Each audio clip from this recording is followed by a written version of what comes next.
this moment, face into the wind. Northern places we may meet again. So if it was a country, the shipping industry would be the sixth most emitting nation. It's about the same amount of CO2 annually as Germany. We can capture CO2 on a ship. It is possible. We've done it before. And now it's really about scaling up our systems and deploying it on as many ships as possible upcoming. That's Alisha Fredriksson. She is the co-founder and CEO of Seabound, a London-based climate tech startup developing onboard carbon capture systems for ships. She also launched a climate program at Generation, a global nonprofit founded by McKinsey & Company. And for her innovative work in decarbonization, she made the Forbes 30 Under 30 list in 2023. And she has been named as an MIT Technology Review Innovator for her pioneering efforts in energy and sustainability. Alisha was a Vancouver high school student when she joined us on our 2011 Students on Ice expedition to Antarctica. I'm really thrilled to have Alisha joining us today on the greatest classroom on Earth. Hi, I'm Geoff Green, the founder and expedition leader of Students on Ice. In 1999, an idea was born. Imagine if we could bring youth at the beginning of their lives on educational expeditions to the polar regions, two cornerstones of the global ecosystem and windows to the world, and how that inspiring experience might shape their perspectives and even their futures. Good morning, Students on Ice. It's going to be a great day. In December of 2000, we made our maiden ship voyage, bringing a group of youth on a journey to Antarctica. An incredible journey of discovery, connection, and learning in what we would later call the greatest classroom on Earth. It's hard to believe, but Students on Ice is now in its 25th year. Since that first expedition, we've taken more than 4,000 students to the Arctic and the Antarctic, together with teams of educators, elders, artists, researchers, and leaders from over 55 countries. Our mission to connect youth to nature, culture, environmental leadership and stewardship, and even to themselves has remained steady in this changing world. We now have a global network of incredible alumni doing incredible things. This podcast is part of a year-long celebration of Students on Ice, a chance to reflect on the experiences, the connections, and impacts through conversations with the people who were there, getting their stories in their own words. And I'm really thrilled to have Alisha joining us today, all the way from her office in North London. So Alisha, welcome to the Greatest Classroom on Earth podcast. Thank you, Geoff. It's great to be here. It's great to have you here, and it's great to see you. But we just spoke recently, didn't we, a few weeks ago on another podcast, the CBC Radio's What on Earth with Laura Lynch. And I'm not sure about you, but we received a ton of amazing feedback about that discussion. How did you as well? I haven't received as much, but I think our Seabound segment was brief. It was mostly about Students on Ice, so maybe that's why. Maybe that's why. Well, Yeah. it was so great to catch up, and we have a bit of a different audience today on our Students on Ice podcast. But thanks for joining. I know you have a really busy schedule these days, and I want to talk about that. But first, maybe let's turn back the clock a little bit to young Alisha. You're still young, I should add that. But what were you like as a kid and then as a teenager? Tell us a little bit about that. Sure. So I guess younger Alisha was, or still is, pretty precocious, pretty active, pretty ambitious. Have always been curious about the world and my place in it, and have always had this sort of thirst for adventure as well. So I grew up mostly in Canada and Vancouver, but I've lived in a bunch of different countries, and my parents are from two different countries, so kind of Where as a are they mixed from? race, third culture kid. They're from Hong Kong and Sweden. Oh, wow. Okay. Yeah. So I've always had this global perspective and upbringing, and therefore a desire to understand the world and contribute to and impact the world. And you were quite an athlete, I understand. Yeah, that's right. Yeah, I was a competitive rhythmic gymnast for many years throughout high school. How did you first hear about Students on Ice? It was in science class, I think in grade 10 maybe in Vancouver. And my science teacher mentioned that there's this opportunity to travel to Antarctica, which sounded pretty unheard of to me at the time. And they had a scholarship program for a few girls across the country. And so I thought, wow, that sounds pretty unique. Let me give it a shot, and kind of just applied on a whim. I'm glad you did. Me too. And I'm Me glad too. your teacher knew about Students on Ice and recommended that. And you received one of the early Lee Cross Foundation scholarships, if I recall. Yeah, exactly. I think there were 5 of us from across Canada. The Lee Cross Foundation is really supported by this incredible woman named Rosalind Byrne, and she Mhm. has supported young women like you from across Canada for years, and she still does. So big shout out to Rosalind and Lee Cross Foundation. Absolutely. So did you know anything about Antarctica at the time when you got accepted? I want to say yes, but no. Very limited knowledge. I even remember I was in Vancouver airport, I think about to take the first flight, which is to Toronto. And then suddenly I was like, where am I going again? I think I'd applied, I'd said yes. I hadn't really thought about it too much, and suddenly found myself about to board a plane and really having no idea where I was going or what we'd be up to. So I think I was scared for a second, but then I was like, all right, let's go for it. Let's see what happens. You probably knew there were penguins there, I'm sure. Something Yes, like I was that. aware of that. Yes. But I know that scholarship really emphasizes a lot of interest in STEM. And so were Mhm. you already kind of thinking in that line of like science, technology? Yeah, I think my focus at the time, career-wise, was to be a doctor. So I guess more like, biology was my main science focus in school. That eventually evolved. As you might imagine, I'm not a doctor today, but yeah, I think was always interested in science kind of broadly, and then in biology specifically. What do you remember about those first days on the expedition back in 2011? Long time. Well, the first days specifically, I remember a lot of people being seasick. And Yeah. I think there was one day, we were sailing through the Drake Passage, and there were just kids strewn across the couches and the floor. And I remember it looked like, sort of almost like a battlefield. It was Yeah. kind of like a strange way to describe it. Everyone was pretty knocked out, but we were still having lectures. We were still, like learning about what was to come. But it was, I think, a very like poetic and literal rite of passage, right, into the Antarctic Peninsula.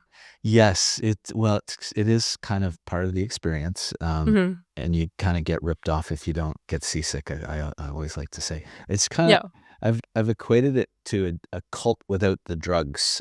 Well, Okay. Yeah. maybe you might have had some seasick medicine, but Yep. because it breaks you down, doesn't it? And then Hmm. It's um, humbling. it's humbling, and it gets rid of all of those whatever the superficialities people might have, especially maybe teenagers and at the time. But then Antarctica works its magic and builds you Hmm. back up. Yeah. Yeah, tell us about what do you remember once we got there and how'd that go?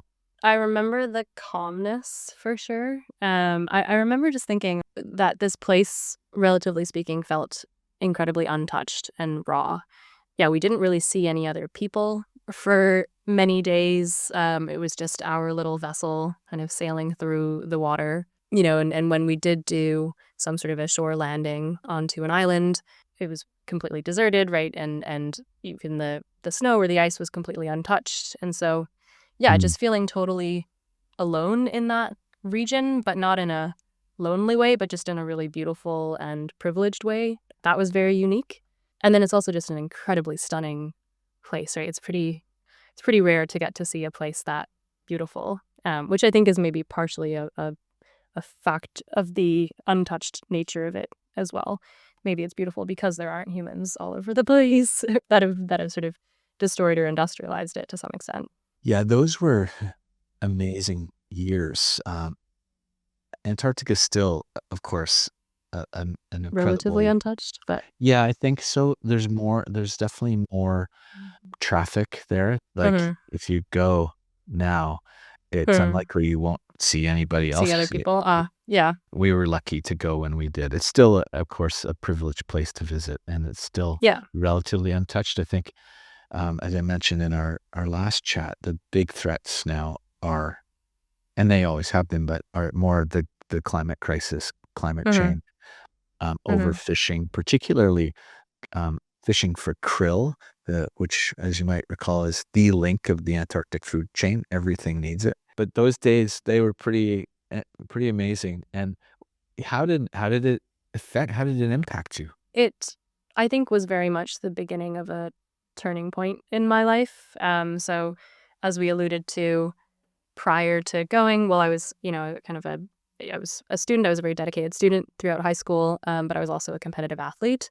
So I didn't really have much time or headspace for much else, and was kind of existing in this, bubble of school and sport at the time. And I think that the Students on Ice experience kind of popped that bubble, pulled me out of it, threw me into Antarctica along with, other students and an incredible group of educators as well.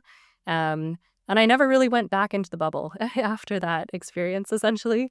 So that was, kind of the beginning of the end of the life that I knew at the time. And once I got back, I couldn't stop looking for my next adventure, essentially. And I recall, Googling for other expeditions or looking for other international programs that I could go on. I ended up going to a high school in India soon after, which was like my next chapter. And I think I just suddenly felt like I needed to get out into the world, and I needed to be more dedicated to finding ways to have a positive impact within it. And I retired, quote unquote, from my sport at the time, even though I was like 17 years old. So yeah, it really did change the trajectory of my life. I love that analogy of having that bubble popped, as it were, and opening up new horizons. New frontiers. Yeah, exactly. I'm always interested in those types, like what those impacts are, both short term and long term, and the connections that are forged from these expeditions. Yeah. And I'd love to hear about some of those connections and maybe even some of the people. But the second guest that we had on this podcast, 6 months ago, was on the same expedition as you. Malaika. Malaika, Yes. yeah, are you still in touch? I am. Actually, I'm seeing her on Saturday. Come on. Yeah. Seriously? She's one of my good friends now. And I just listened to her podcast episode this morning to get a feel for the episode. But yeah, she's I would consider her kind of one of my close friends, and definitely somebody that I really look up to. So there are a few funny connections, I think, from our expedition. Malaika is one of them. Jaden is another one. The three of us went to the same high school in India after Antarctica. So I went first, just because of my age, and then the two of them went the year after. I think they had heard about it through me, which was sort of a funny connection. And then Malaika and I are now good friends. Jaden ended up working for Seabound for a while as well. Wow. and kind of joining the team. So pretty small world of overlapping connections and influence. And there's other participants as well. Celine is another woman who was also one of the other Leah Cross Foundation scholarship recipients in Vancouver, and I try to see her whenever I'm in town. And so there's people like that I don't talk to very often, but I've been very inspired by, and I think that was part of the bubble bursting effect, is meeting people that inspire you. I have another friend, Hilmar, also based in London. We reconnected after 10 years, happened to find each other on a climate Slack channel. Pretty funny world, the way these things happen. And I think the other thing I'll say about participants is that I recall some of the educators had a really, really profound impact on me as well, whether it be like David Fletcher or I forget his last name now, but Ole, one of the Swedish participants as well. Ole an incredible Karlsson. Character. Yes, exactly. Because I think they really, they spent so much time with us as kids, and I think really helped to sort of pass on their love for Antarctica and then for the world more broadly. And I think they took us teenagers very seriously, which was quite empowering as well. Yeah.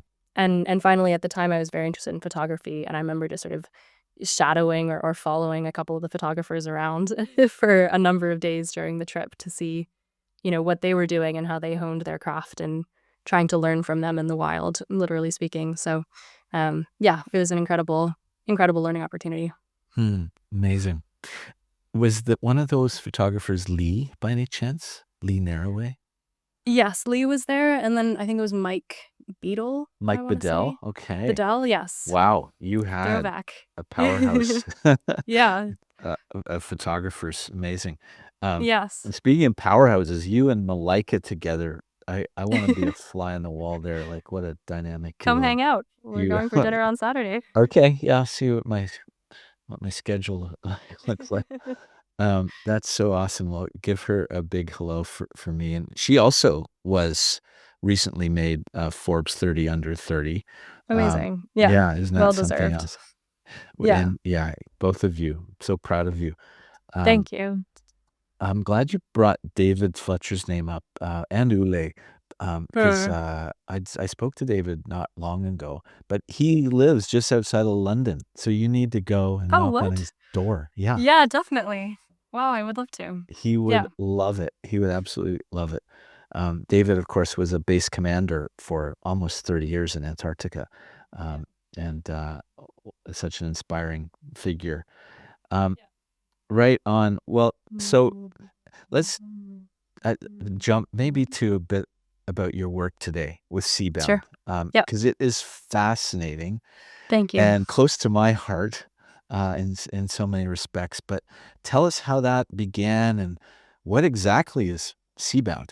So, Seabound is a company that is on a mission to decarbonize the shipping industry. We're doing that by developing modular carbon capture devices that you can put directly onto ships to trap the CO2 in the exhaust gas that's coming out of the engine. And so, if we kind of zoom out in terms of why we're doing that and how this came about, essentially, I think became quite impatient to tackle the climate crisis and had a lot of time to think during COVID. We had lockdowns here in the UK, and so I spent a lot of my time trying to figure out what were some of the sort of underserved or neglected areas, which are considered the hard to abate sectors. So that would be shipping, aviation, cement, and steel. Essentially, they're industries that don't yet have technological solutions. And so we need new innovations there, in addition to, eventually then scaling up those innovations through supportive policies. Whereas there's other sectors that are now, they have the tech, but they need the policy and they need the scale. But I thought as somebody who, had some startup experience, is keen to kind of get my hands dirty and build things. I've always been entrepreneurial. I thought that, building a new innovation for a hard to abate sector would be a good fit. I ended up helping another startup also focused on shipping, which makes fuel for ships out of captured CO2 and green hydrogen. And so that gave me exposure to the world of shipping, to the challenges of decarbonizing it, and then ended up being the spark for Seabound. So that company makes fuel out of CO2, but didn't know where to get the CO2 from. So our initial concept was capture the CO2 on board ships, sell that for fuel production, and eventually create a circular fuel system. And I think at the time I was so captivated by that idea that I ended up quitting my job within about a week to figure out, can you capture CO2 on a ship? And decided to dive straight into it, given that I knew so little about how to go about it at the time. That is an incredible journey. And does it work? Is the technology actually capturing? Yeah. So we've done two pilots now to prove out our technology. The first was at 80% efficiency, the second at 95%. So we can capture CO2 on a ship. It is possible. We've done it before. And now it's really about scaling up our systems and deploying it on as many ships as possible upcoming. So what are your main challenges that you're facing to scale that up right now? I mean, we're building effectively a brand new category of climate technology. So there are a few other companies now also working on onboard carbon capture. But I think we're the second company, as far as I know, ever to capture CO2 on a ship. And this is a type of technology that regulators aren't familiar with yet. Ship owners are still wrapping their heads around. I bet. So I think when you're building something new, it takes obviously investment from the team, but it takes a little bit of demonstration and storytelling and certainly like pilot projects and partnerships with other early innovators to be able to build and kind of pioneer and push out this new category. So I think that's one, is sort of, being comfortable blazing a new trail, and then also working with, again, early movers and regulators to be able to build out the framework for the technology. You mentioned that those steps, like it includes the policy and the tech, and Yeah. the tech is a work in progress. It sounds like. Mhm. Is the policy there, like at IMO levels, International Maritime Organization, to help facilitate this kind of? It's coming. I'm actually speaking at the IMO in a couple of weeks Are to you okay? present our technology and to familiarize the different member states with this category of onboard carbon capture. And I think that's been the interesting thing about it. It almost feels like we're building in public, even though we're such an early stage company and we're still, just doing our first few deployments. We've been fortunate to get quite a lot of good press recently and to kind of get our name out there, which is why we get invitations to speak at the IMO and to talk to regulators.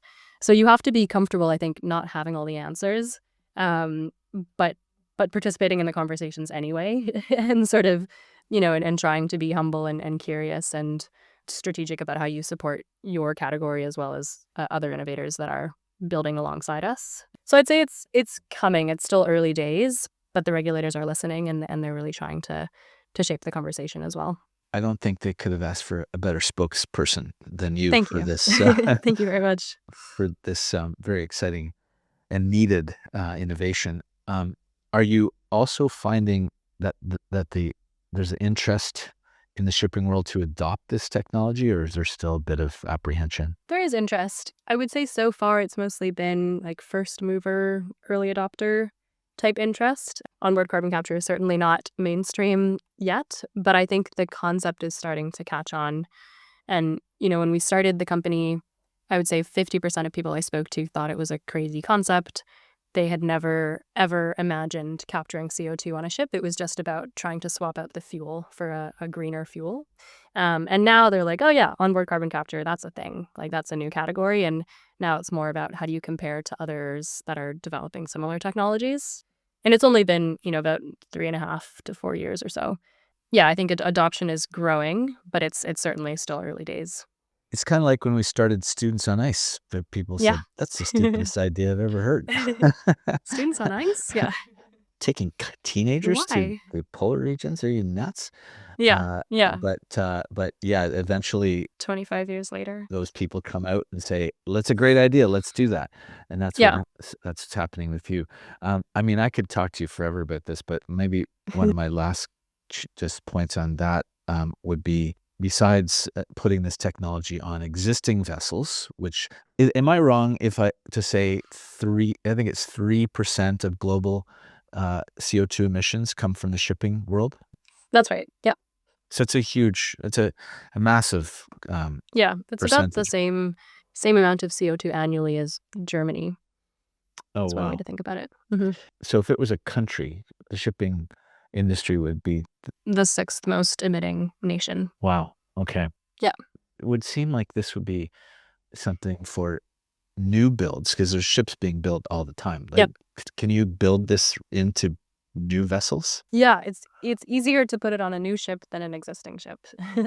So essentially, to give you a feel for just roughly what the technology looks like as well. So we have a modular system. It's the size of a 20-foot shipping container, and we fill it with a material called lime, which is little pebbles essentially. The simple way to picture it is basically a big box of rocks. That's kind of the simplest illustration. And we then install pipes onto a ship that basically route the exhaust gas from the ship's engine into the box of rocks. And these little rocks, or these pebbles of lime, soak up the CO2 and they become limestone. So we're basically Wow. making limestone and trapping the CO2 in it. And when we get back to port, we just lift the container of limestone off.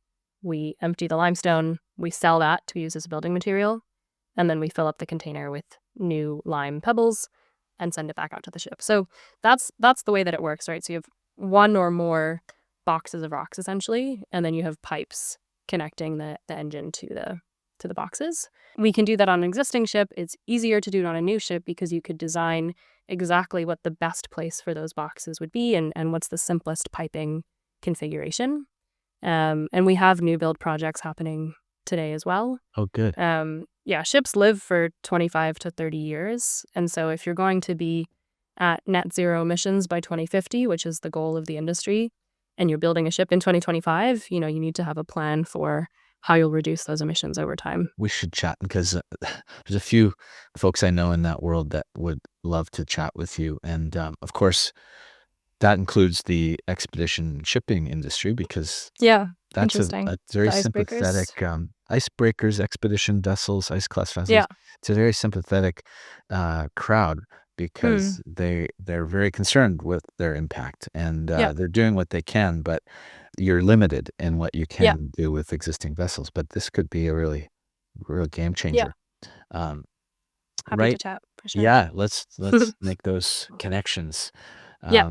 Now you came to this, like, I love because what you're doing is so it's like you're taking action. You're not just, it's like it's important to work on the global policy obviously as well. Yeah. And you were in that world and you came from that climate change policy world. That at one point, do you remember when you decided to switch over to Into the tech world. the tech world? And are you still are you going to go to Climate Week in New York next? Are you still involved in those types of things?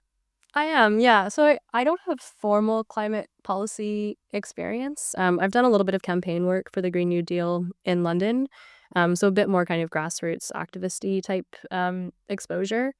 But I think part of the reason I went into the tech world or to the venture-backed startup world is because I don't have policy experience. I think climate is largely a policy problem, and so I think a lot of the solutions do stem within policy. But I do think you need to play to your strengths. And I've been, entrepreneurial ever since I was a little kid. Started my first business when I was 6. And so I think it's always come naturally to build things, which is why I thought, let me try that. What was your first business when you were 6? I made and sold jewelry. Okay. Yeah. Nice. So you were an entrepreneur from the get-go. I'm an entrepreneur from the get-go, essentially. And and decided to start that, to pick a big problem, which was shipping emissions. And I knew that even if that didn't work out for some reason, I'd learn a lot along the way, and then I would find something new in the journey. And I think it's incredible to now be exposed to the policy world at the International Maritime Organization, even though we took the tech path. And so there is a lot of overlap between, tech and policy, which we're now finding. So hopefully we can have an impact on that level upcoming as well. Are you finding the environment for climate solutions that like yours, but generally speaking, the environmental policy, like there seems to be unfortunately a bit of a shift in some ways politically. Yeah. Are you finding that in your world, or is the private sector still switched on to this? There definitely has been a shift, and I think that shift is present in the private sector as well. So we speak to a lot of, VC investors in the US and elsewhere, and I think they're very, very cautious about climate and climate hardware at the moment. And so I think most of the money is going into AI. If you're doing something energy related, I think there's still a lot of support and appetite for that. If you're doing something defense related, there's a lot of support for that at the moment. But certainly, I think it's safe to say that climate hardware investing is not that hot at the moment within the sort of private venture capital ecosystem. And so I think for us, it's about, finding the markets where there is continued support. So that's predominantly in Europe at the moment.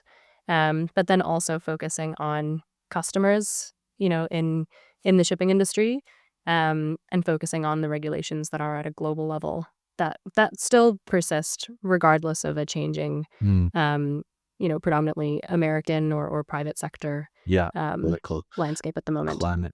Well, I think it also reinforces why what you're doing is so important, because clearly the climate crisis is not going away. It's getting worse, and we're seeing it in so many respects, and so counterintuitive, to put it mildly, that we're not making it a priority. But what you're doing will It'll come around. It'll Yeah. come. So keep it up.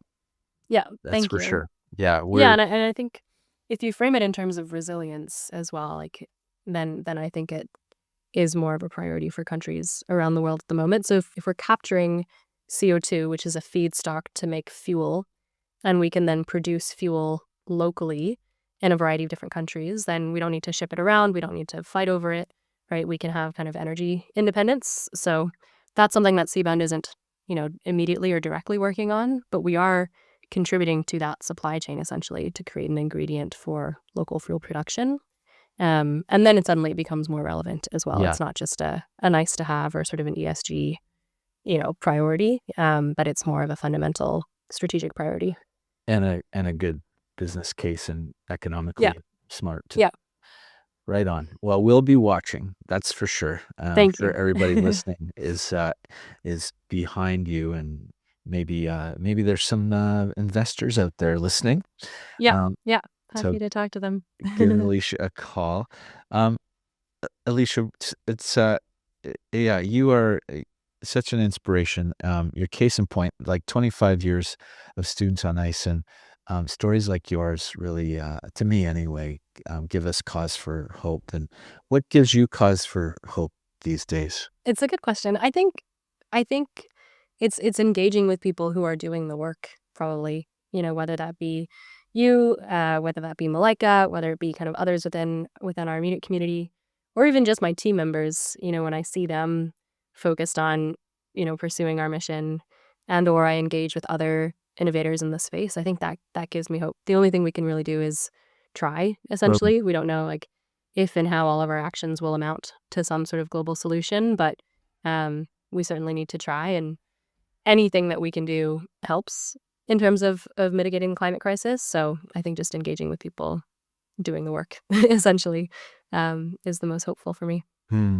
Awesome. Yeah. Well, you're definitely doing that. And one thing we should do is we haven't been back to Antarctica for a while. Most of our recent expeditions have been north. And this summer we had, I think, 5 different expeditions up north. Wow. But whether it's north or south, we should try to get one of your systems onto one of our vessels. That'd be so cool. Yeah. What a You- full circle moment. Wouldn't that be amazing? Yeah. Well, Yeah. that's a discussion we should have, because I'm sure it's hard to just put it onto a ship for one. But if we could, one of our dreams is to get a very state-of-the-art vessel for the future for Students on Ice. Yeah. That really is a showcase for new technology. So let's make that happen, and maybe get you back to Antarctica in the next little while. Amazing. I would be more than happy to Me on both too. fronts. Me too. Yeah.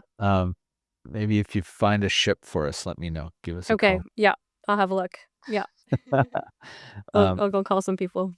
Yes, I'm serious. We're on that path right now. Okay. Um, Amazing. Because I've got you, but everybody else listening, if this comes out, I think it will before November 12th. We're having a Students on Ice celebration of 25 years in Ottawa, Canada, on November the 12th. So Oh, cool. pencil Okay, that into amazing. your calendar if you can. Yes, I will do that.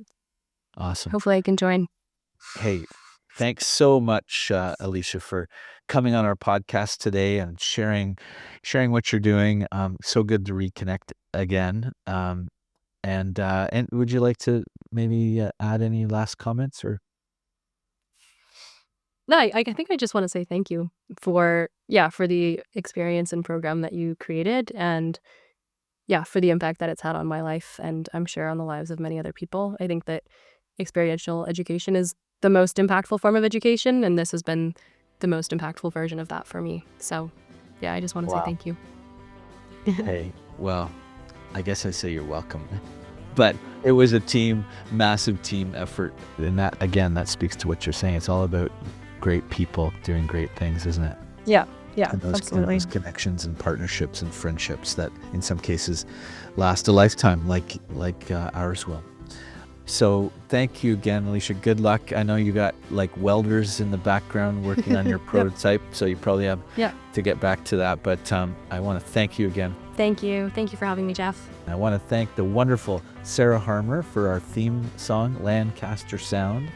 And if you enjoy this podcast, please give us a review and a rating where you listen, and share a link of this episode with Alisha with your family and friends. It's the best way. You should make sure these conversations reach as many people as possible.